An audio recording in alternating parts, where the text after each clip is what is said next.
Hey, welcome back to Friends in Austin. Today I have Patrick Armstrong on the podcast. He is also a podcaster, and he's got a podcast called Texas Real Food. It's called the Lone Star Plate.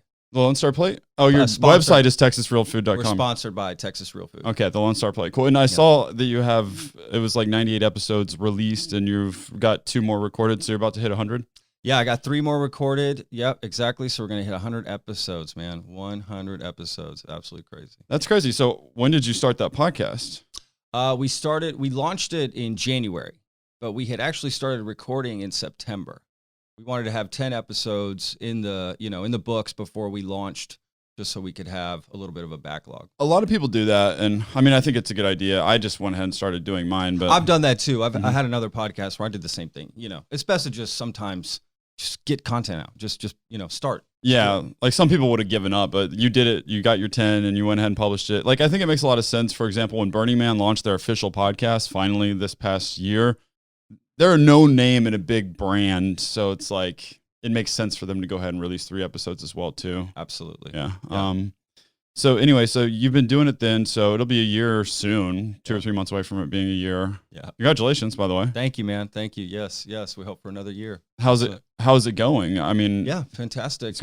Every Monday we have a team meeting. It's not just me. There's a whole team of people behind this podcast that help run it. And every Monday we have a meeting and we just go over what we're looking to do. And today we were just talking about what we're doing for the new year for 2021. So how many people are on your team? Is it 2 or 3 of you? No, gosh, I mean, not everyone works full time on it. So there's 3 of us that work full time on it, me being one. And then we have like 5 other people that work part time on it. So it's part of a big conglomerate. So, shout out to Sebastian Sauerborn. He's the main guy behind all of this. He owns many companies. Everybody's actually over in Europe, to be honest with you, in England, London specifically. But we have somebody in France. We got somebody in Serbia. We got people all over. Philippines. It's great. To be honest with you, very remote working. It works great. Almost, gosh, I mean, there's probably about 10 people total, that work on this podcast and one other podcast that we have sort of that I don't help with at all. Okay. But it's under the same umbrella, if you will. So how did you get involved with it? Did you totally start it, or did you just start to become part of this team or something like that? Sort of both of those. Like, I became part of the team last year in July. I got hired just by Texas Real Food to do food videos, actually, to travel to restaurants and taste them, make a video of it. Cool. So just real quick, what is Texas Real Food, other than, of course, it's a website, but they do stuff like this? Yeah, it's honestly, it's a really cool it's a website. It's a directory. So it's like you just go on there, put in your zip code, and then it'll just bring up all the cool places around you that are specifically like farm to table. Right, farm to table, organic, artisanal, right? Anything handmade, farmers markets, butchers. So it's not just going to bring up Chili's and Taco Bell around it. No, it's going to bring up like awesome places maybe you never heard of or this or that. Really, really great, honestly. Really cool site. Yeah, I like that idea. So through them, this kind of got started? Exactly. They hired me to go to some of these places so we could have some videos with some of the spots. I mean, there's thousands of businesses on this website. So I started doing that, and they had seen that I had another podcast before called The Pat Down, and they just asked me, hey, what do you think about a podcast? I said, yeah. And we just started brainstorming, and we came up with the idea of the Lone Star Plate, and boom, I mean, it wasn't that much of a turnaround. I would say a month between concept and recording the first episode. Cool. So how did you find them? Did you seek them out, or did they find you originally? Online. Yeah. It was online. We connected online. And again, it was just like a gig. It was just supposed to be like a short, little gig to go do a few videos, and maybe there would be something up, but that was it. So are you podcasting? Is podcasting still like a part-time thing for you, or are you no? full-time? The podcast is definitely full-time. Okay, so that's your total career salary right now. Yeah, awesome, dude. Absolutely. I mean, I do other stuff on the side, just randomly. When you're a creative person, you're constantly. But I would say, no, the majority of my week is 100% on that podcast. It's a lot of work. I mean, as you know, podcast is actually a lot more work than what this seems. We're just talking into mics. You thought, oh, this is nothing, dude. There's like I mean, I spend over 40 hours a week on the Mhm. podcast. We release quite a few episodes. Yeah, I saw that you do have a lot. And you're right. Like when I first started doing this, I just was like, oh, I'll call a friend, we'll start a podcast. But I mean, yeah, then, I mean, Not how it works. Yeah, you get into the equipment and all that stuff. Then once you get all that figured out, I mean, just even promoting it, that's a whole nother ball game. If you want anyone to hear it, you got to start doing stuff like that. But yeah, I've started to team up with a couple people now. So there's 3 of us now working on this podcast, which totally smart. I'm so glad already that that happened. What do they do? What do they help with on the podcast? One of them, he's a co-host. His name's Dave, and he has his own advertising company. So he lives full time off, consulting for companies and their social media marketing strategies and stuff like that. So I was like, well, that's a good fit, because 100%. It's awesome. He's a good personality. So then there's more content, plus there's more advertising expertise. Yeah. And then another friend of mine, Zach, he went to school for marketing and PR. It's kind of all around helping us with anything and everything. And then also like doing some outreach to guests and making some relationships and stuff like that. That's great. So yeah, it's good. Because I mean, I quit my full-time job. I have a side hustle that's like a software application, but I do need this to make money. So but part of that is like, it's hard. You have to spend a lot of time. So I couldn't do the full-time job, the side hustle, and then this. Absolutely. And it takes time. You have to let it build on its own. I mean, you could have the greatest show in the world. It's going to just take unless you're just some well-known famous person, you're not going to launch like that. So it just takes some time, and you just got to, just when you think you should quit your podcast, don't. Mm-hmm. Keep going just that little bit more. And I promise you, it's just around that corner. Cool. Cause I mean, you've been doing it for a year, and see, that was going to be my sort of gauge. I was like, I'll do it for a year and I'll take it seriously for a year, not just half-ass it and see how that goes. And I mean, I guess the only way I would stop doing it is if I got really bored of it and it wasn't making money. I mean, right now, I'd probably still be doing it in a year, even if it wasn't making money. But at some point it has to, because it takes up a lot of time. 100%. You got to find a way to, I mean, look, that's everybody's problem. Again, you just got to build that audience, right? Once you get to that point of building that audience, that's when the money, it's kind of an exponential growth, right? Where you just don't see any change happening. And then that, like I said, because you think, wow, this is not making a difference. I'm really not making a dent here. Why am I not getting, the reach? I have a good show. And so then what you might start doing is changing your show. Because you think something's wrong. Don't, right? You just got to stick with it. Eventually that'll happen. It really just takes this one little thing, one little episode, one clip, one break, one something that just sort of, shoots you off, and then more eyeballs. And again, it just grows. Yeah. And then it just starts compounding. Yep. So what has worked for you? Like, I mean, when you started out, you had the advantage of, kind of coming in with this team, and also the authority of that website, on Texas Real Food, did that help a lot initially, or was there still kind of a lot of like fighting to get? Definitely both. I mean, you're fighting to get it. Again, it's, if you surround yourself with fantastic people, you can do fantastic things. And I really have to say that the people I work with are just amazing, and they've just really, their input, right? Everybody's input on what to do. It just has no price on it, to be honest with you. Working with the right people, sticking with it, and, getting a lucky break here or there. But yeah, you kind of have, you gotta be willing to pivot a little bit too. I know I said something about, don't change the show. You think you should change it. But at the same time, don't be afraid to pivot. Not necessarily all of a sudden you're talking about aliens or anything, but you know what I mean? Don't be afraid to lean into the things that are working for your show. Yeah. And that's what we did, because initially when we started, it's called the Lone Star Plate, okay? Plate, and sponsored by Texas Real Food. I'm a chef. So this came from the idea of, we're going to sit down, have a meal together, and talk, right? How many great conversations do you have shooting the shit with your friends over a cool meal? Okay, great. Let's do that. And that was fine. That was great. But then what happened? The pandemic hit. Boom. Now everything had to change. What do we do? Do we quit the podcast? I mean, what do we stop doing? So we did, and we decided, let's pivot. And that actually opened the door for so much. That really catapulted us, because now we could open the door to any guest all over the world. And all of a sudden we're reaching out and getting celebrities and this and that. And, it just sort of took off from there. But if we hadn't made that pivot, that wouldn't have happened. Yeah. So you were previously shooting at location at these restaurants, or a predetermined place that you would meet them? No, we would always at Permanent Record Studios. So Okay. South Congress, we would shoot there. and I would order like Uber or Eats or something like that, right? And they would bring the food and we'd eat it there. That's how it worked. Cool.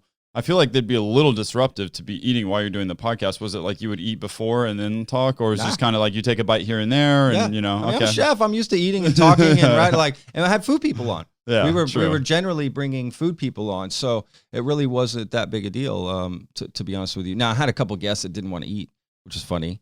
I didn't know what to do there. That was like okay, like Bob Schneider famously, and that's fine. I've had Bob on my other podcast. It was funny because it was just funny. It was like, okay, it's kind of the point of the show. We eat and, It's like going to Hot Ones and then just not eating wings. Not eating the wings, totally. But, you look, it's a podcast, right? You just go with it. Sometimes the guest throws you a wrench and what do? You just go with it. And that's what we did. It actually one of my favorite podcasts we've done. So, and you did have a podcast before, right? Yeah. So you have experience kind of interviewing and hosting. Yeah. I did on the side. I was working my food truck, working at my food business.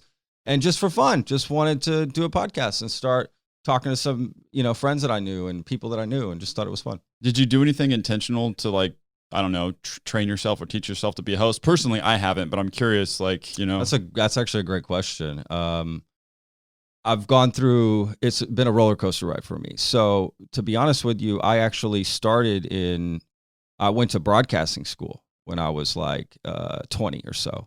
In Dallas. So I wanted to be a radio DJ. So I studied way back in the day. I'm 40 years old. So it was 20 years ago, right around 2001, actually. And so, they kind of taught me some things about speaking and not really interviewing, but definitely speaking and using a mic, this and that. Plus I got into music. I was in a band. I've worked with recording equipment. So that wasn't the issue, but you're right. When you start talking to people, that's something nobody teaches you or, talks to you about. So I've kind of gone through, am I doing the right thing? Am I asking the right questions? Am I getting the most out of this? And I've had some conversations with some people, but really what it comes down to, what I've learned is that you have to lean into your personality type. So there's no right or wrong way. And what type of show are you trying to have, right? What's your goal? So my whole thing was, I don't have interviews. I have conversations with people. So I just left it like that. I don't overcomplicate it. I leave it very simple. I've had great success with that.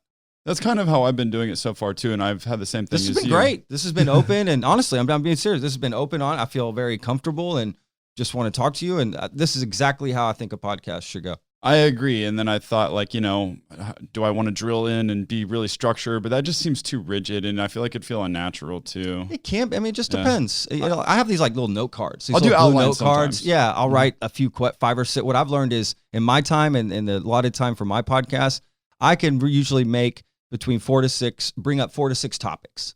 Mm-hmm. That's probably roughly it with the type of people I talk to anyway. Mm-hmm. That's probably it. I remember I make notes before. I used to have a script when I started. Mm-hmm. I would have the script that I started out reading and then just get into the pot, and then I would leave the script. But again, you just sort of learn to go. I shoot my intros separately, right? Mm-hmm. I do other things separately so I can just focus on that. You learn to maybe make a few edits during the podcast, so you can let it free flow, but then I can go in and maybe take out some chunks that aren't working. That's another. So yours isn't live either. Yeah, definitely not live. I'm glad. Don't make that mistake. That's what I would say. Okay. So, I mean, who knows? It's for everybody. It depends what type of guests you have on. I have a lot of celebrities on, so I mean, I've definitely had conversations with people way beforehand. I have to send people talking points sometimes. Actually, a lot of times, I'll interview congressmen because people ask. And they absolutely want to know. that they got a team of people. I've had that before. I do podcasts with people on the podcast. Uh-huh. So I'm talking to the person. There's somebody else listening in. Oh, wow. A lot. Actually, it happens a lot to me. Yeah. At first, I didn't like it because they chimed in a couple times. I remember the very first time that happened. I was like, dude, I do not like this at all because this is throwing off the whole. Because all of a sudden, it was just a voice. Hey, Patrick, I was like, whoa, what the hell is going on here? I didn't like it. And to be frank, that ended up being one of our most popular episodes. So I just shut my mouth after that. Okay, Patrick, swallow your pride, shut your mouth. Let's do this. And it's never been an issue, to be honest with you. Did you get nervous when you started getting more high level guests or what you want to call it on? I've definitely been nervous with a few people I've spoken to. Honestly, yes, I've paced quite a few times before I've had to do a podcast. But the lucky thing is, one, I'm not directly in front of them. Two, I've got a weird personality in the sense that I just don't really care about that stuff. Mm-hmm. You know, like we're just people. You know, I come from working in fine dining restaurants where I've met a lot of celebrities. I've served them. I've, met whatever. So I just kind of learned to but there's just a few people that you just respect so much that they do make you a little nervous, But I lean into those nerves. I just lean into it. I'll be honest on the pot and tell them I'm nervous to talk to you. I'm shaking in my boots, and then they'll relieve the stress for you. Yeah. That makes sense. I probably will get nervous more still in the future, but I have gotten nervous in the past, but less so. More just because like I wanted it to be good, and I was worried about making it a good interview for them and them enjoying cool. it. You want them to have a good output. I feel like that's going away, but again, it's more because I like to have these casual chats with people like we're talking about. Yeah. I love that. I think that's a good sign from you. I think that shows that you care and right? I think that's all that means. Mm-hmm. Yeah. That's awesome. So, wow, you're a full-time podcaster, which is really cool. It's good to talk to someone that is a full-time podcaster. Yeah, because there's not many of us. It doesn't seem real to like, oh yeah, I'll start a podcast and hopefully make money. And people are, when you talk to people, they're like, how do podcasts make money? Which, I mean, it seems like everyone knows. It's like, well, of course, advertising. But, it's like people they ask the question as if like, you're not going to make any money doing that. Like, you know what I mean? I mean, absolutely. It's hit or miss, right? Like how many podcasts are registered? I think it's an ungodly amount. And how many are actually listened to? That's another percentage, right? So it is tough, man. It's a weird, I mean, I got business cards, right? So it's like you hand somebody, I'm a podcaster. What does that even mean? Like what do you do? I mean, I get the same question. Wait, is that your full-time job? I mean, everybody asks me that. Wait, is that, so this is what you're doing? Yeah, this is it. This is what I do. Yeah. It's cool though. That's really cool. Yeah. So what is your process for making an episode, like from start to finish? You don't have to get this, you can get as, detailed as you want to or not. Sure. Yeah. No, absolutely. I don't mind talking about it. I'd be curious to hear your process as well. Again, there's a team of us. So we basically are always thinking about who we want to get on. So we're always talking about that, and we have emails going back and forth. We use Slack a lot, right? So we're always just chatting back and forth of who we want on, and we have a list. We create this. They created this massive spreadsheet of all these people that we would love to have on. It has thousands of people on it, and so we just go down the list and start emailing and see who's responding. And again, over time, we've been doing it for a while now. We've created relationships with PR companies and management companies. So we're just always slowly just trying to figure out what's going on, what's hot. If something's in the news, and then from there, scheduling it. I have somebody else that does that, so that they know everything, that's happening, right? They know all the scheduling of each interview. They're going back and forth with the people. Once we get that nailed down, and I know who everybody is, I just take a look at my schedule and begin research. I would say half of my week is spent on researching the people that I'm going to have on. Interesting. So I'm going to watch films they're in, TV shows they're on, music they're releasing, books they've written, articles. I'm watching interviews on YouTube. I'm reading. I'm listening to other podcasts they've been on. Just trying to get a feel for who they are, what type of person they're going to be, and different things what's going to float to the top of stuff that I find, and maybe try to find something interesting that other people haven't talked to them about, right? That's something I can try to do as well. And then from there, get it recorded, talk to them again. And then I record my intro afterwards, and, got a little template I actually edit the podcast myself too. So I edit it and get it edited. I always take a couple days after recording to edit it. Do you like to edit your own podcast? You do that for a particular reason because you want control over, Yeah, I like doing it. I mean, that was sort of our agreement, and, are there people that could do it better for me? If we got to a point where someone else edited it, I would be cool with that, but I do like editing it. I'm not going to lie. I do like having that control. Yeah, because then you get to listen to everything that just happened. Yeah. And I don't know. I mean, you get to learn from it and everything else. It's like you should listen to it anyway. So you might as well listen to it while you edit it. 100%. Yeah, and it gets transcribed by somebody else. So someone else listens and transcribes it and writes a write-up on it and all that sort. It gets quotes and timestamps and all that sort of stuff. So, I don't have to do all that stuff. But yeah, getting it down, getting it edited. You're right. You should listen to it anyway, figure out what you're doing, what you're not. But don't overdo yourself either. Don't be too hard on yourself either. That can be tough. For sure. I find that interesting that you do so much research. That's cool. That makes me feel bad. I need to do more research on people. It just depends. Look, before I interviewed celebrities, it was hard to do research on people. Mhm. There's not much out there, It's true. right? It's like, but these are like famous people who have tons of information out there. So I'm like, well, shit, might as well. Plus, if they're like coming on for a show they got on Netflix or something, they're going to want to talk about that. I should watch something of it. That's how I feel. So it's, when I think about the Lone Star Plate, right? It's the Lone Star Plate. It's not as if you're only interviewing people who, have a food truck or own a restaurant. Yeah, not anymore. Definitely Yeah. not. So you're branching out, and how are you like looping that back into the overall theme? We've had to pivot, Uh-huh, essentially that's something else we're talking about. We're going to create a new logo actually right now. We got some new social media we're going to be putting out, and we're keeping the name and everything because that can still fit because we're still sponsored by Texas Real Food. But yeah, we're going to have to sort of switch that idea because we really don't get food people on. We'll have a chef here on there. I'm actually interviewing a chef from MasterChef next week. So, but yeah, man, it's you just had to make that pivot. Now it's just about Patrick talks to people from the worlds of TV, film, entertainment, and then we talk about their career life in Texas. We still keep Texas as the theme. So you got to be from Texas or have lived here. You don't have to necessarily. I wasn't born in Texas, but you've got something from Texas and you did a project here or whatever. So, you got to make that pivot. Interesting. So let's talk a little bit about your background. Like, how did you get into, we know how you got into this podcast, but and you said you went to broadcast school, but let's go back a little bit. Where you from and what career did you have before this? Yeah, I've been in the food industry for a long time, almost 15 years. I lived in Spain. I worked over there. I lived in Mexico. I worked there. I lived in Dallas and worked in restaurants there. And famously here in Austin, people know me from a food truck I had called Boca. Mm-hmm. So it was a Spanish food truck. Did that for 5 years.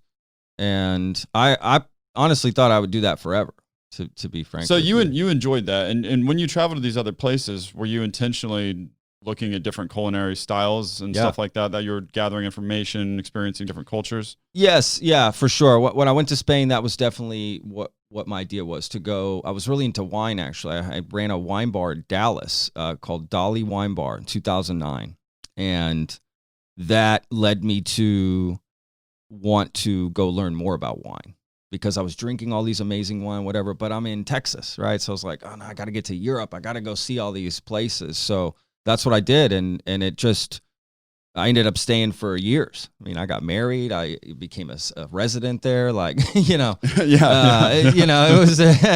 it absorbed me. And the food, the wine, I learned so much. It was unbelievable, to be frank with you. Okay. So what brought you back? Job market. Okay. It was horrible over there. It was horrible. I was having to travel.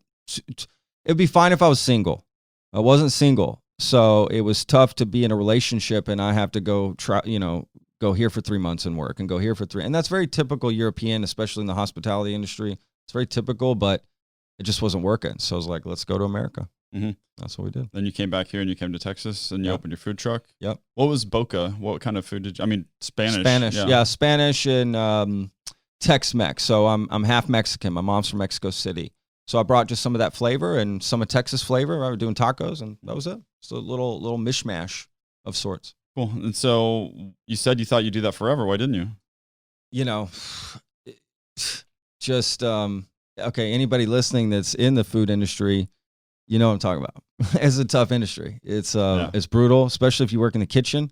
You just work odd, long hours, and it just beat me down. Mm-hmm. You're owning your own place too. Forget it. Forget having a life. I didn't have a life for 5 years running that food truck, to be honest with you. And it just became too much. I started to lose the passion for what I got into it for. Mm-hmm. It just became this horrible thing that I absolutely started to hate and hate food. Started to hate food. I started to hate everything. I just oh my God, I got to get out of this. And I did, it was that simple. But now I still have connections with food. I still do a lot of things with food, but now I have a love for it again. I've built that back up. So I'll never say never. Not to say I would never partner up and do something that I can't ever say I wouldn't. It's weird how something that you really enjoy and on the wrong context or the wrong outlet can turn something you enjoyed into something you hate. I've experienced that very same thing with programming and working for certain companies. Yeah. I mean, I'm not talking about any of the previous companies I worked for, but just whatever you're working on, even if you love the thing, like how you're doing it can totally make you even hate the thing. And then it's good to know that like you can change it and you can get that passion back. Was it just you were just working so much on it, right? Is that it? It's just taking up too much of your life or what? I think it was that, and I don't know, the things that I was building weren't necessarily like important to me. I gotcha. Yeah. That makes a lot of sense. Yeah. I get it. So can we talk a little bit about food trucks? Because they're very popular here in Austin, and that's why I moved here. Yeah, and many other places. So what did you do to get your truck and like start that business? Like you just saved up some money, you find a truck, did you have to like renovate the inside of it to put all your kitchen supplies in there? Yes. Sounds like this is kind of a big process for people to start these food trucks, and I'm interested. It really is. Look, it's a business, right? So it's tough to start any business, and your business is on wheels. Mm-hmm. Hey, that's even more difficult. There's many avenues to get there. So some people will have a food truck or trailer built out from the beginning. Those are people with too much money, time on their hands, and they'll probably go out of business. That's the truth. Then you got the people that look at some used one and this and that, and they start low, and you already know they're controlling cost. Okay, probably gonna have a better chance again. That's what we did. We looked for an old truck. It was an '86 Chevy, piece of crap, pulled out of like a mud field in Kansas, and just cleaned the crap out of it, renovated it, and start serving just literally in a food park and started serving. The first year is going to be atrocious. You'll probably, I would say, more than half go out of business in the first year. Okay. Yeah, it could be even more than that. And then the second year, the next 30%. You really got to stick it out. Again, you can stick it out for that moment where you just think you should just quit, and then it happens. What is it that makes them fail? Is it they're just not getting enough customers? They're not getting their name out there. They're spending the wrong amounts of money on their margins aren't right. Just like anything you could think of, right? Like just overspending, not providing the right food in the right environment to the right people. Mm-hmm. That's a big deal too. Maybe they're just not hustlers. They're just not go-getters going out there and getting the stuff they need to get. I saw many people fail for many reasons, to be honest with you. The main one is money. Just don't utilize the money right. They just overspend their money. Just don't know how to, they don't do, sometimes you need to do the work yourself. So hiring this person or hiring that, I would see people start off with food trucks. They're like, yeah, they got hired 3 people and this and that and this. What are you going to do? Just sit with your straw hat over here in a fold-out chair and watch everybody work? Dude, what are you, crazy? Unless you're loaded or you're starting with some other brand or whatever, you can't do that. Mm-hmm. That's just not how, an 8 out of 10 food trucks, that's how they're starting. So you have to work. You've got to put in the work. You more than anybody. Mm-hmm. How much do you think that, like, how much does it cost to start a food truck, would you say, that is a reasonable budget? Like, do you need $10,000, $20,000? Way more. No. Oh, my God. You probably need, 30. I mean, again, it depends. You also need some funds to carry you for the first 6 months, to make sure, because again, you could be serving literally the best food ever, but nobody knows about it. So how are you going to make the sales? It takes time. So you've got to have that money, and, the truck, that's the big spend would be your truck. So if you can find a good deal on that, you can really save yourself a lot. Don't get in over your head with the truck. Don't get a payment. Don't get any of that nonsense. That will ruin you. I mean, that's what you do with your second truck or your third truck, right? Because you've established something and you're like, okay, this will work. Now we go get the new one that they built out for us. Mm-hmm. So get that used one, get that one that's a hand-me-down, and try to save your money there. You might be able to get in for 20 or something if you can find that. And rent, if your rent of where you're going to stay. So those are your 2 big. If you can take care of those, you can, find a way. That's what I was going to ask you too, how you decided where to put it. Just basically best location you can find for the best price. Yes, that's it. And look, in the beginning, if you have a trailer, it might be harder to move around. maybe partner up with a bar might be your best bet. But if you've got a truck in the beginning, first 18 months or so, you've got to move that thing.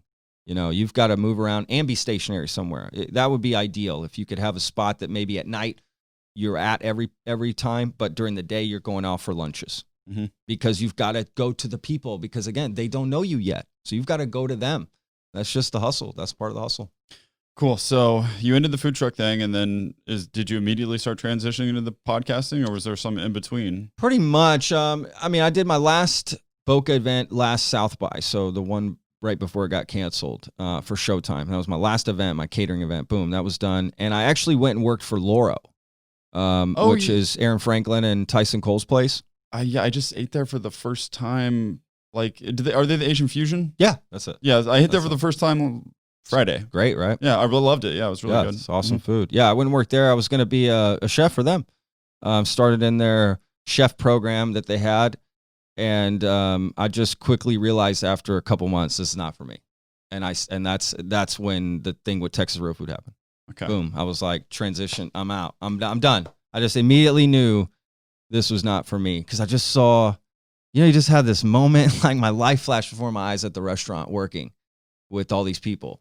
And I just thought, this is going to be my life for the next 10 years or 15 years. And I just thought, I don't want this. I'm out. I'm sorry, guys. I know I said I'm here for a chef and blah, blah. Because the plan was you become a sous chef, right? You're a sous chef, so you work under an executive chef to learn how the business runs.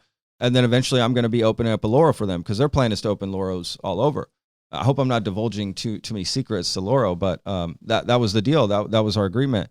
And just quickly realized I'm out. Not for and you. now I don't, I want to do everything I can to maintain this podcast because I absolutely, I pinch myself every day, man, that this is my job. I was going to say, how does it feel to be a full-time podcaster? It's awesome. I love it. I put so much work into it because I love it. I bring that hard work ethic from working in a kitchen and as a chef to the podcast, Does take a lot of hard work. I was telling one of my friends the other day, or it was weeks ago, but we were just talking about weird ways in which people make money. And, I just see certain occupations and it's like, well, why can't I make money in a weird, ridiculous way? Why do I have to do it the traditional way? I don't want to do it the traditional way. I love that. Yeah. So it's possible, right? Why not? Yeah. So when you started with the podcast, were you unsure at that point? Or was it immediately you knew that your life was changed, or were you like, maybe this will work out, maybe it won't? I mean, it was a new podcast. So totally. I mean, that's where I was. Maybe this will work. Maybe it won't. And there were numbers that were agreed upon at the time, or was it like, no, let's build it and then we can talk about money?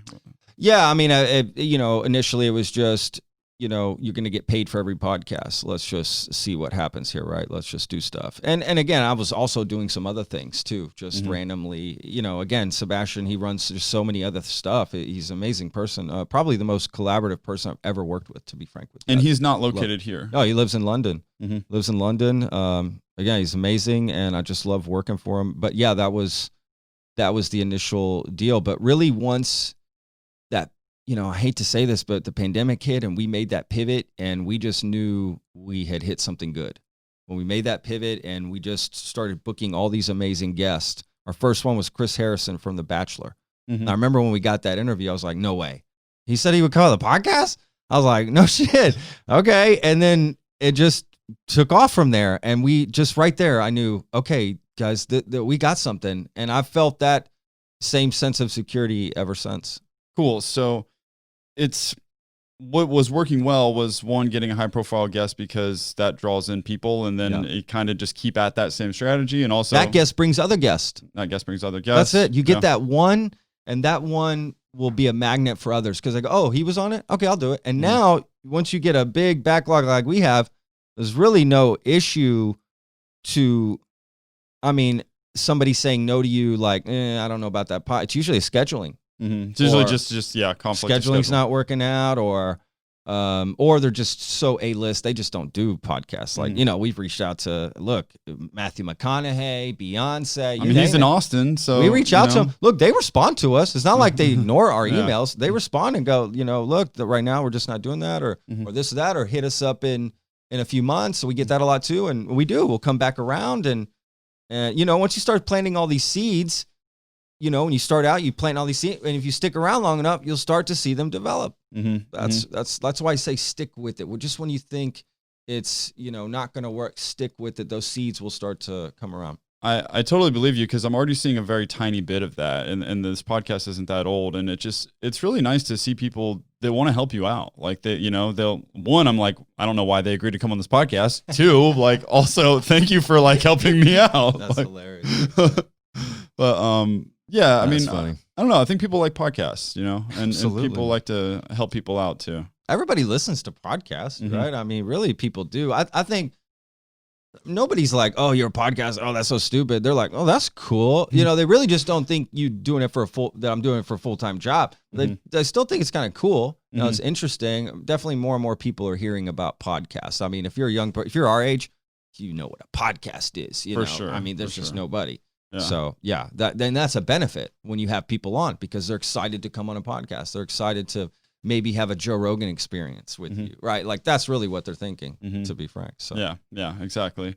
So, and then you have this giant list too, and then you were talking earlier about capitalizing on trends. So you probably dip into certain parts of that list depending on what's going on to make it more or we relevant just go as well. Forget the list. We just see somebody in an article. Let's reach out. Let's get, like, for instance, we have there's the 17th congressional district. The election is coming up on November 3rd. Okay, and it's behind the Cornyn-Hagar election. There's the Sessions-Kennedy one, which is just in North Austin. Shit, this might even be in the same region. So part of Waco, right? Round Rock, Baylor, all that whole district. I mean, that's a big deal, that those two fighting for that seat, that congressional seat. So we reached out to both of them as candidates, one Republican, one Democrat, and they weren't on our list. We're all right, let's just reach out, and they both came on the podcast. So we're releasing them both before the election. It's kind of different for us to have some political candidates on. It was a different type of interview I'd never done before. I had a former senator on before, but she was already out of public office. So she was talking about her media company that she was starting, and it was just a more informal conversation. But these people are running for office. They got a sheet of stuff they need to get off, right? Like, that is a totally different kind of interview than I've ever done. Yeah, it was tough, and I called people. I asked what do you what approach should I take? What should I be thinking about? What this, that, and the other. Look, if you ever, it's not like everyone knows what to do all the time. You just reach out, Google, talk to somebody, ask a friend. This, that, or the other. That's what you do, and that's what I did. So we'll see. Hopefully they turned out okay, but it was a way for us to, again, just go with the trend, see what's happening currently, and put it out. So what's your favorite type of guest then, or favorite type of interview? Oh, that's a good question, man. Oof. I mean, I know you what's said yours? You answer first. What's your favorite type of interview? What's your favorite type of guest? I really like interviewing entrepreneurs. This has been really cool because you're an entrepreneur and a podcaster, and I've not really actually ever got the chance to sit down with anyone that lives full time off of podcasting. Oh, that's awesome. So this is really cool. I also like ones where it's a group of friends, because it's like a nice between some of the interviews to have like really low stress. It's like, I've met these people. I don't care what I say. Like, you know what I mean? Yeah, I get that. But I mean, I kind of like all kinds of every kind. I like them for different reasons, The interviews of people I don't know are interesting because it's engaging and you can learn a lot from them, and you kind of see, how is this going to go? I don't know how this is going to go. It could go bad. Yeah. But in there. But the friends ones are good because they're easy, etc. Yeah, absolutely. Yeah, that's a great answer. Yeah, I agree with a lot of that. I'd probably steal a little bit of that, to be honest with you. Yeah, every guest is a little bit different. I like learning a lot. I would say that. I love learning from a guest, so I love having people on and we do it a lot, of things I don't know anything about. Someone in poetry, someone that wrote a comic book, someone that, wrestler, this, that, a musician. Musicians, actors, we have a ton on. But I do like a tech guy, right? That comes on. Oh man, we can talk about simulation theory. Oh shit, this is awesome. So yeah, I like having people on of different stuff, or a political candidate. This will be interesting, right? If this is interesting and throw me off a little bit, even though I feel a little uncomfortable, I like that. It keeps me on my toes. Again, this is my full-time job, so I take it very seriously. So I might do things a little bit differently than maybe somebody's doing a side podcast. That might be true. So if I'm a little uncomfortable, I like that. And I absolutely, my number one thing is talking to people that have different opinions than me. Actually, that's my favorite thing to do. Have somebody on that thinks a little bit differently than me, and we can talk. On the spectrum of being like political and being like 10 very political, 0 none, where do you think you fall? Like on the podcast? Yeah, that's a good question. Just in your personal life, like for me, like I'm kind of very apolitical. political. Yeah. I'm really not, man, to be honest with you. Anybody that knows me or has known me my whole life would never, Patrick's super political. Not at all. They'd probably be like, what is he talking about these last few weeks? It's like, well, for a lot of people, I think just, 2016 changed a lot, right? And we're in the last month of election, so I take my civic duty a little more seriously right now, in the moment. So I'm probably more like an 8 right now, but normally day to day, I'm a 1. Yeah, that's the truth. I really don't care. I want it to be in the background of my life. That's not how I connect with people. It's not how I'm friends with people. I mean, my friends are all over the political spectrum, and I want to keep it that way. So are mine, yeah. I like it that way. I mean, we're in Texas, right? So you're going to have people from every side if you're open to that. And I am. I like that. Yeah, cool. So, yeah. So have you had, in the history of the podcast, I mean, you've done you're at 100 episodes, 98 released. Any terrible moments, great moments, anything? A lot of them, man. Yeah, we've had a lot of, scary moments. At one time in particular, I'll tell this story. I mean, it's been months now. I don't know if I should say the name. I won't say the name. But so I interviewed an Oscar winner. He had won an Oscar for writing a very famous movie back in 2009. And that might have given it away. I can clip that. I'll clip the year. Fuck it. Leave it. Okay. Don't even worry about it. Okay. It could be 2010. It could be 2011. Honestly, I'm not even sure the year. But so writes this movie, and I'm like super excited. I got this interview. Okay, I'm just like, oh my God, I can't believe I'm talking to this guy. I love this guy. I love the movies he's done. Blah blah blah. So we have this great interview, and it was a great interview. Fantastic. I spend so much time editing it, more than I've ever edited any episode. I put so much effort into it. All of us did. We're just research, blah, blah, blah. We release it. It goes out. And like the day it goes out at like 5 a.m, my cell phone just starts going off. Just literally just going. And my wife's like, hit me with a pill. Like, get the phone. What the fuck? Who is calling us? And she's Spanish. So it's just like, ¿Quién te está hablando? I'm just like, okay.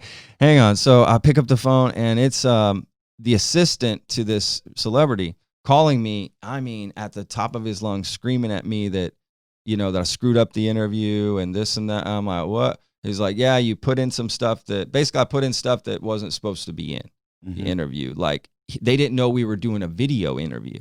And I was like, okay, we literally were on camera with each other, and we said we're recording.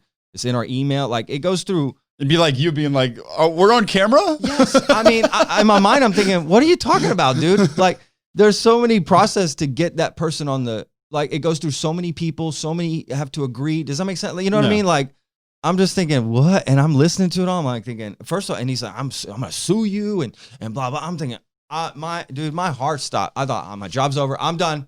That's it. I screwed up. Oh my God, I can't believe I pissed this person off. I'm thinking, I'm done. That's it. And sure enough, man, I call my boss, call Sebastian, and he's laughing. Just like, forget it. Next one, next interview. Just moved on. I thought, great. And that's literally the only interview we've done that we have never released. Interesting. So that's that's not true. I did record one with Brandon Cash. I don't know him. Whoever's listening, if you Google that name, you'll find out. And we just can't release it. So those are the two. But you can't tell me more about? Sure. Yeah. He owns Unbelievable. Oh, okay. Yeah, he's a racist, supposedly racist, this, that, and the other. He's never done an interview before. So I somehow, I've got connections in the food, whatever. I reached out just randomly because I know people that know him. And he agreed to come on the podcast. So we did it. And after my team listened to it, they're like, we're not releasing this. Can you say why? Yeah. They just said he sounds like a sociopath. Oh, interesting. That's what they said. They said this adds no value to anybody, like our listeners, right? Like, we got these great catalog of guests, and all of a sudden Brandon Cash. Right? And it was like, it's not a good episode. So we're not releasing it. We might release it later. We might do something with it, but for right, Has he asked about that? Yeah. Yeah. No, I sent him a message just like, I was honest, just like I was honest on the podcast with him, not that I was argumentative because he's still my guest, but I was straightforward with him. I didn't agree with him, the things he's done. But yeah, I just told him it's just not good, man. We're just not going to release the episode. Interesting. See, these things that you're bringing up are my very fears for. So one, we want to start people having to sign a release. Yeah. Do you guys make people sign a release when they come on the podcast? Because No. I worry about people, like, you put all this time and effort into an episode, and then for whatever reason, they don't like it, one part of it. Just one little part. You know, how some people get really picky and, like, they want to toss out the whole thing because... I've actually never had anybody reach out afterwards and say, can you take this out? I And I deal with all kinds of celebrities. Mm-hmm. None of them have ever said anything. Okay, good. Then maybe I shouldn't worry about that so much. If anybody's worried about that, they're thinking that that's what other people do. Mm-hmm. And that's not the case. Mm-hmm. Like, who's listening? You know what I mean? It's like, come on, it's not that big a deal. Now, give them the option if they do want to. Now, if it's already released, no. Mm-hmm. So I'm sorry. Yeah, it's already out. Yeah. You know, what you could tell a guest is, once the interview's done, if they want to email you back before it gets released because they remember saying something they didn't like, I don't see any problem with that. Do you guys do that, or do you just not mention it? No, we have it in our email, like one of our emails that goes out, so they know that from the beginning. But again, I've never had anybody, you know, at least they haven't told me. Maybe they thought it afterwards, but they didn't care enough to ask you anyway. That's good to know. I've had to clip some parts of an episode from the lady that ran the director of personnel and events for Freezer Burn, which is a smaller burn here in Texas, like a Burning Man satellite, you know? Yeah. There was some stories told that the other people on the board of that did not want told, but it came down to really just kind of one person, you know? That's what it is. Mm-hmm. It's one person trying to protect themselves. And if that's the case, sorry. Mm-hmm. I mean, unless it's, again, was the episode already out? I did release it, and then I forgot that there was a miscommunication. I legitimately wasn't trying to release it, you know, and she wasn't mad. The guest wasn't mad at all, but she was like, I thought we were going to talk about it or let us review it. I was like, oh crap, like, let me take it down and then I'll send it to you. Oh, I see. No, I definitely don't let guests review anything. Yeah. Like it's my show. Yeah, exactly. Right? It's our show, right? So it's like, you know, whoever's coming on, like, we're putting you into the thing. Again, you're always accommodating stuff, but you can't let them. I did have one guest one time email me after an episode we did, and he was like, hey, can you take this down? And I was like, no. Dude, no. I mean, it's already up, you know. There's like, hours of people's time into this. I was like, dude, this is not, you know, oh, yeah, I don't like the way I sound. Can you take this down? No, I can't take this down, you know. So they don't have any, and I haven't even this looked was not a celebrity. So mind you, again, these are always people that think other people do this stuff or something, you know? Well, another thing about podcasts is that it's supposed to show who people really are. It's supposed to be more personable. This isn't like a scripted thing that we're trying to show the best side of ourselves. So it's like, I mean, I think people understand that, like, sometimes people say stuff on a podcast. I say stuff that I think is stupid the next day. But if you go through and like cut all that shit out, like, I mean, whatever, you know? It's subjective, but what are you going to know to cut out? Yeah, right? exactly. I mean, unless it's just, to me, it's not. That's not what you look to cut out. You look to cut out the boring stuff from an episode, right? Not the stuff that may or may not. That's subjective. You can't even control that because your opinion might not be someone else's that's listening. Now you're taking control of the fans for yourself, right? Now you're trying to decide for them what they're going to find, you know, interesting or offending. Yeah, exactly. So again, it's just more the null parts that you're trying to. At least that's my approach to the show. You know? I mean, I think that makes sense. That's the best way to do it. Because I mean, some of the stuff that you say that you think, like, I don't know if I want that out there. Maybe that's some of the more interesting sometimes polarizing stuff's good, you know? Just be honest. If you're honest with you, look, I'm Patrick all the time. Anybody that knows me is, you know, on the podcast, off the podcast, I'm the same person. I say the same things. Look, it's never, you know, it's real easy to, you know, be consistent when you always speak your truth. Right? You never have to worry about, did I say that? This is who I am. I'm not afraid of what I have to say. I don't have any crazy beliefs or anything that I'm ashamed of. You know what I mean? Like, I'll talk about it. I mean, it just, if I say it, and that's it. You know, what's going to happen? So do you have any other tips for, like, how that podcast or your podcast grew? Other than, of course, like, you know, just keep after it, get a high level guest. Do you guys have, like, a strategy for social media that you implement on each episode? It's like, there's always a clip on Twitter. There's always a clip on whatever. You have that too? Yeah, we have a whole system of how everything goes out.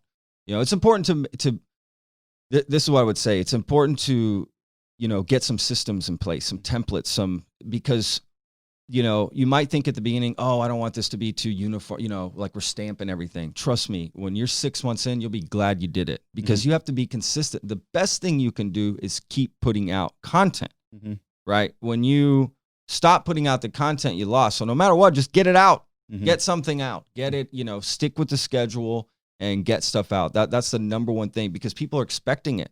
So good or bad, get that stuff out there and just, again, develop these systems that you can sort of stick with and go. That way you can stay with it week after week after week and you don't, you know what I mean? It won't break you down. We're working on that more and getting a little better on that. And that took us time. Look, and you're going to find, don't be afraid to play around with we've played around with all kinds of different strategies and different this. We started YouTube clips like, I don't know, 2 months ago where we weren't doing before, where we would break down, right, like they do on any podcast on YouTube, you know? Because I told them, guys, this is how I take in podcasts a lot of times. I'll watch clips and stuff. So let's do 3 clips per episode. I'll do them, you know, blah, blah. So that's what we started doing. It's helped. It's worked, honestly, a lot. Now we have episodes that have more views on the clips than the full episode.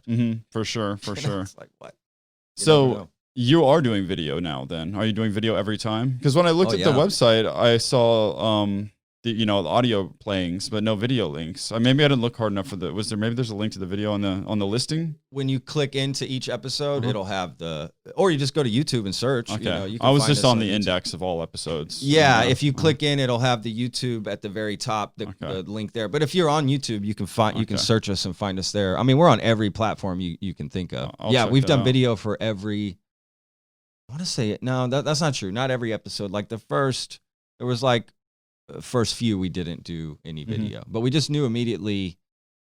Look, I would say that's only 10% of our or 5% of our viewership is the video. Yeah, most people listen to it. Yes, but it helps to have for social media. Yeah, it's so like for when you put a video on, like just imagine posting up an audio recording onto social media. It's like you might have a title, but you have to press play to even. Like, I don't listen to those ones. You know those ones on Instagram that have like it'll do the little audio graphic and then maybe a picture of the. I don't listen to that shit. What the fuck is this thing? I move on, to the next. I want to see a video, something. It's so easy to just, even if it's a GoPro or your cell phone or whatever, something to just capture that fly on the wall moment. It just adds. Why not do it? I don't understand why all podcasters don't do it, to be frank. For sure. I guess it's called vodcasting. But yeah. I hate that term, to be honest, because, well, not that I hate it, but like it's you're still podcasting, right? Like, look, when Howard Stern brought cameras into film, right? The Howard Stern show, that was a big deal, right? So like, what was that? Radio, no, it's fucking radio, it's still radio. It's radio? It didn't change anything. So it's the same thing, look, we're not looking at the cameras. We're not doing pieces to camera, as they call it, right? So it's a fly on the wall. That's all it is. That's all it's giving us. And it's giving you another outlet to give to viewers who can, maybe want to take it in that way or see who they're talking about, Yeah.